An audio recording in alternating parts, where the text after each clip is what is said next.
Good to be back, and happy Monday, everybody. Nice start for the week, 3-1, advancing the declining stocks. So once again, we're getting that value rotation. That's been a big story in July. One of the reasons the market's holding up. Just take a look here. You've got banks doing better, industrials, energy. There's your value rotation.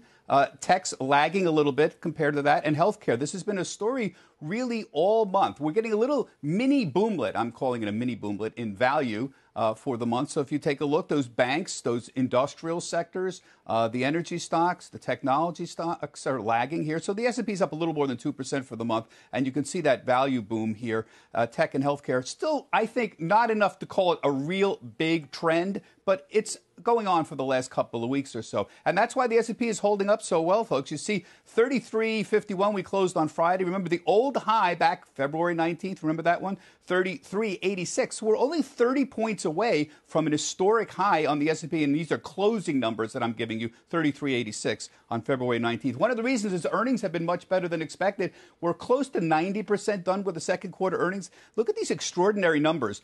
The companies beating average companies are beating by 22%. That's amazing. Normally, companies on aggregate beat by about 3%.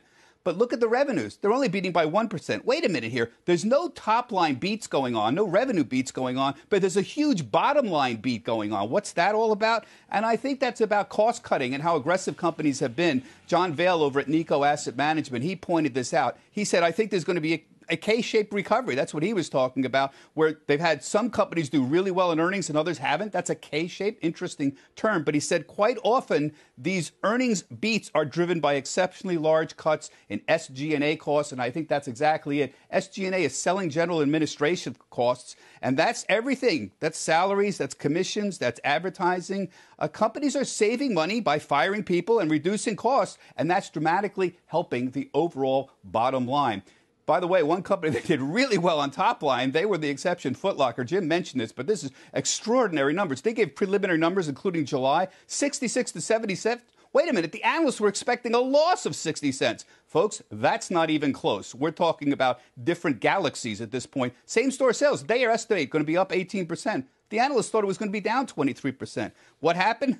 Just people bought a lot more sneakers than anybody anticipated. Pent-up demand and the effect of fiscal stimulus. And the company, David, also cited expense management. There's that managing expenses, keeping costs low, and, of course, keeping hired employees down as well.